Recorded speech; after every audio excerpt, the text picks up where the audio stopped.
It is a really great pleasure for me to be with you today. It's a beautiful autumn day here in Chicago, and I trust it's good where you are too.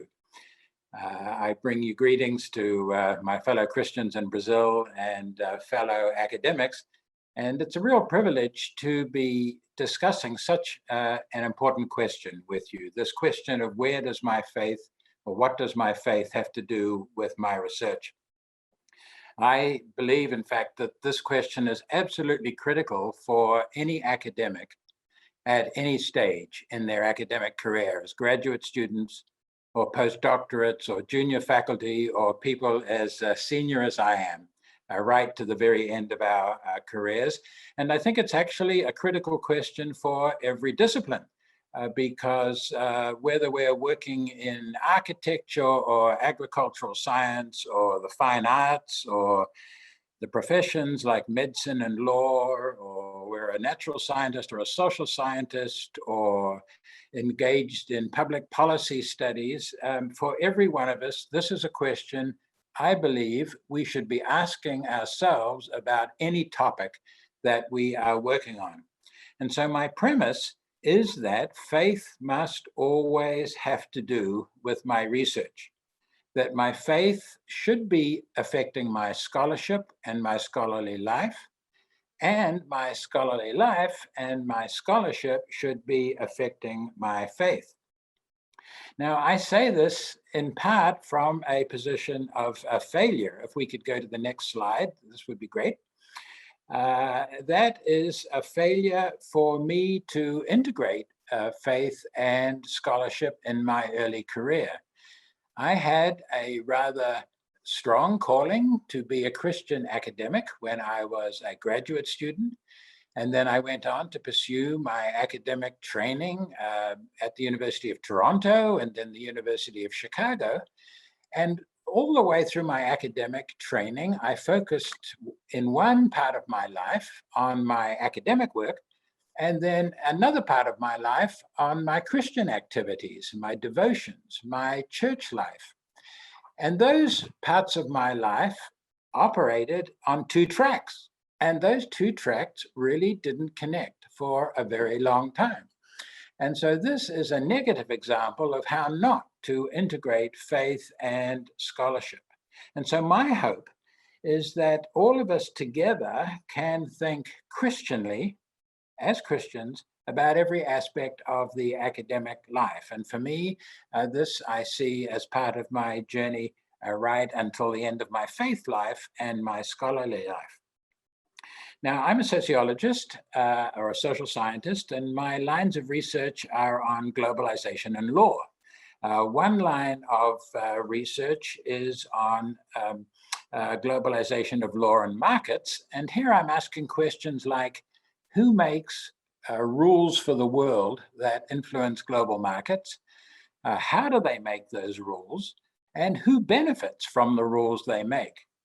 Now, I can say that for many years, for 10, 15 years, I studied these issues, but I did not. I failed to ask, how should I think about them as a Christian? I have another main line of research on globalization. This is the globalization of rights, of the fight for basic legal freedoms across the world and in the last couple of 100 years. And again, for many years, I worked with collaborations. In fact, I led collaborations of social scientists and humanities scholars and legal scholars, thinking about this as an intellectual issue, but I did not ask the question. I failed to ask the question, what is the role of Christians in this fight for basic legal freedoms? What freedoms are most important for Christians? How should a Christian think about an optimal legal or political system? So I'm going to suggest to you today that faith affects scholarship in four ways. And the first way is in what I research. At a Boston faculty retreat 2 or 3 years ago, a number of professors from Harvard University and the Massachusetts Institute of Technology and Boston University, we spent a weekend together thinking about many of these issues. And one issue we were thinking about is the topic of our research. How should Christians approach our academic agenda? One way that we discussed was that you start with your faith and that influences your agenda. So you have a great Christian principle in mind, like the principle of justice. And from that principle of justice, you then choose a topic that you think relates to the Christian principle of justice. And so for me, I would be studying international organizations, and I would ask, what is it that international organizations do that is just or unjust?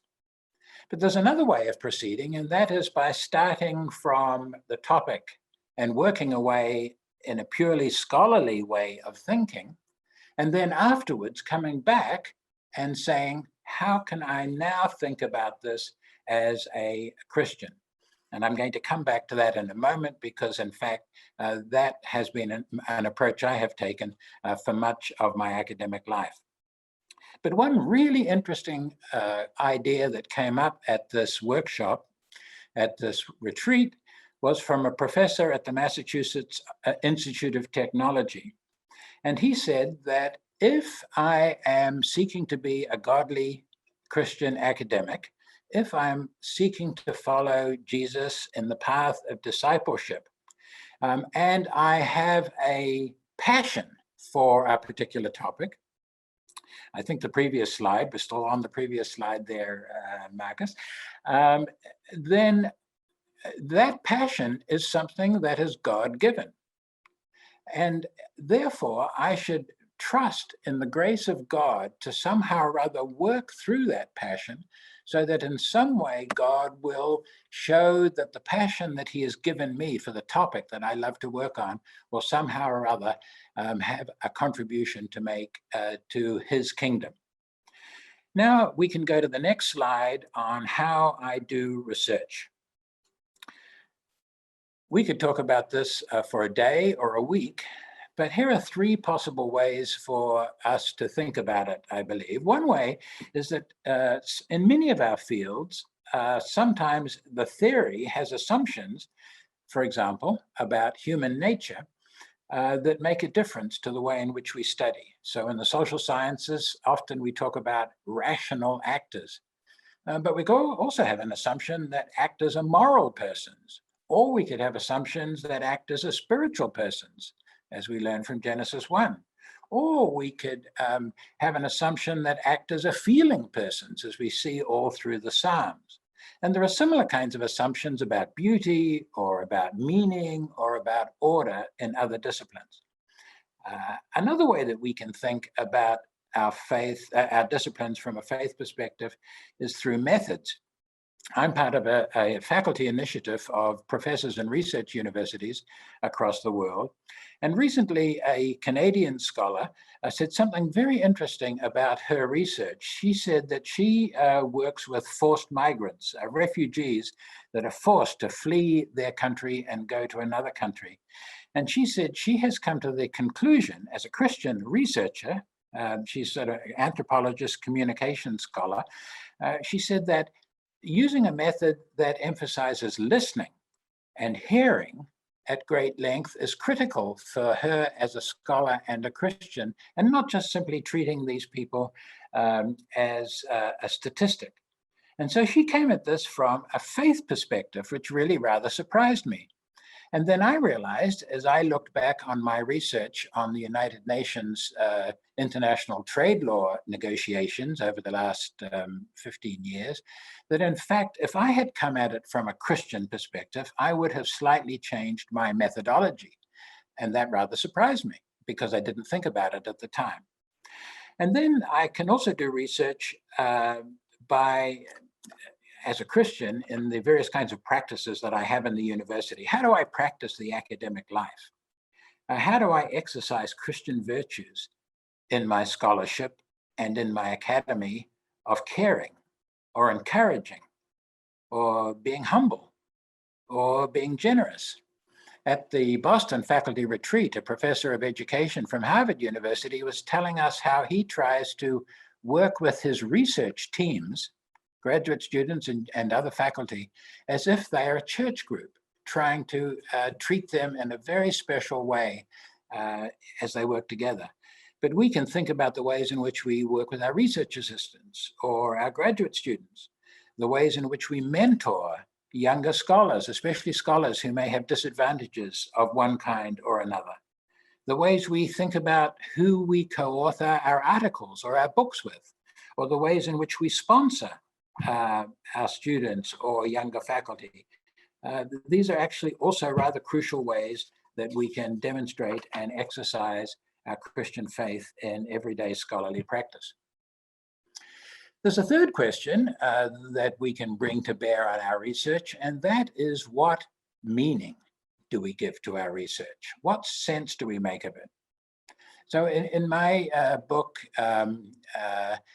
on global lawmaking, a study of the United Nations Commission on International Trade Law, which is on the next slide, and the picture that you see there at the United Nations International Center in Vienna, where I spent a great deal of time doing field work.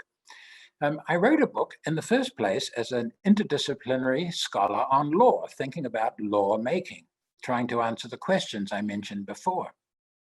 But can I also now go back and think about that research, think about my writings as a Christian? Can I see my work through the eyes of faith?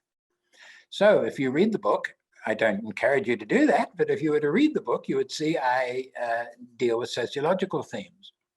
But then later on, in around about 2015, I began to think about my findings from a Christian point of view, to think about them biblically and theologically.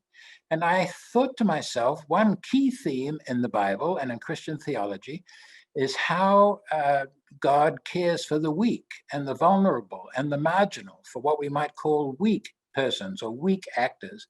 And so I said to myself, in this global lawmaking, making rules for the whole world, how well did this organization deal with weak actors?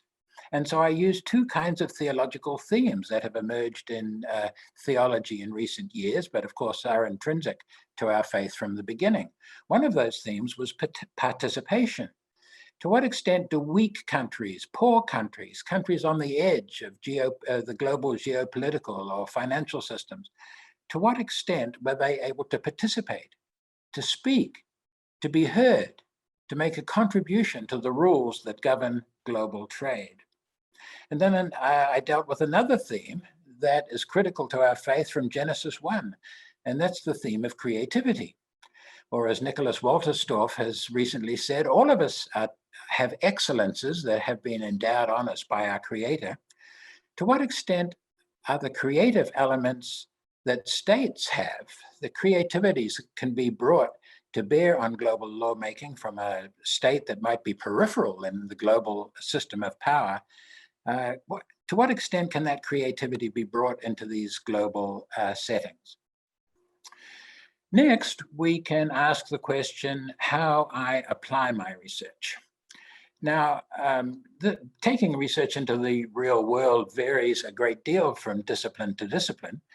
Some disciplines seem quite close to it, but I think we can always ask ourselves the question, is there some way in which my work now or at some time can make a difference? In my own work, for example, I think about the contributions it might make to public policymakers. Can I inform debate? Can I inform the decision-making of politicians, of governments as they're making important decisions about how to organize their economies or how to protect human rights? I also think about the impact that my research can have on wider publics and on civil society. I want to be able to contribute, if I can, to the quality of public awareness about the issues on which I write. At the moment, I spend a great deal of work, almost all my time, working on human rights in China and the way in which the rest of the world tries to influence China. And so I try to influence this debate by writing op-eds for international newspapers or using the social media or by giving speeches. There's another way in which every one of us, I think, can influence our churches. Frequently we go to church, but nobody inside the church really knows what it is we study, what it is we write about. At our church here in Evanston, in the Chicago area, we have about 20 or 30 professors in the church. And we created a group we called First Faculty. And we put on an adult education series for 10 weeks. Each week, we asked one professor to talk about her research or his research and make some kind of connection between that research and the faith. People in the church loved this. They never really knew what any of us did, and they certainly didn't understand the ways in which our faith might connect to our work. And in addition, they had feedback that was helpful to us as scholars. I've become aware in recent times about the big gap that exists between theologians and seminaries where people are trained to be pastors and the rest of us in our disciplines. The theologians feel themselves to be isolated. The seminaries don't really have much to do with most of the rest of the university in many places. And on the other side, there are scholars like me who don't really have a very deep theological training. There's a big gap. And so there are ways that we need to find ways to be able to bridge that gap. And I'll point to some programs in a moment that might offer ways forward, particularly a scholarly circle that I belong to at the Australian National University, where I have an appointment, of political scientists and international relations scholars. We are all Christians, and we all have met together over 7 years to try and think about our research as Christians and to allow our research to influence how we think about our faith. Let me give you a couple of examples from my work on international organizations. For example, I've already mentioned this research on global lawmaking. So when we finished our book, my co-author and I, we had the opportunity on the 60th anniversary of this United Nations Commission to speak to the entire commission, to all of the 100 plus delegations from various states in the world, not only about our findings, but how we felt this commission could work better, for example, to treat weak actors. Or recently, I did some research on anti-money laundering and the financing of terrorism. And this involved speaking to the annual conference of the World Bank, which likes to know what social scientists are thinking about. Or I was able to give a briefing to officials in the International Monetary Fund. My work on China, as I just mentioned a moment ago, I try to brief governments like the US State Department or the United Kingdom Foreign Office or the European Union External Action Service in order to bring them up to date with the research that we as professors are doing on China. Let me finish with these last two slides. And this last slide asks the question that so many of us as professors ask ourselves. Yes, maybe it's a great thing. It is a good thing. We must think like Christians about our field. But how do we do it? How do we develop a Christian mind? How do we see through the eyes of faith? And this is an enormous challenge for busy academics. We're already extremely hard at work in our own fields, and most of us are not very sophisticated in theology, for instance. Well, in our faculty initiative, we're trying to develop theological understandings in 3 areas you see on the slide.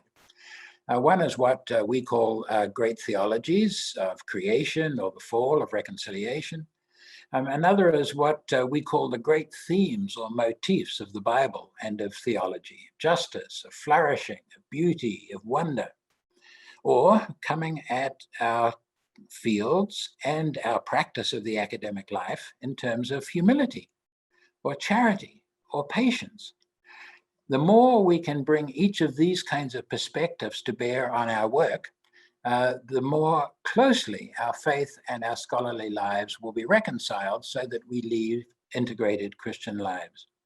So let me finish with this last slide just by pointing you to some resources that exist at this website, the Engage University resources, that have been part of the Engage University movement inside IFES across the world.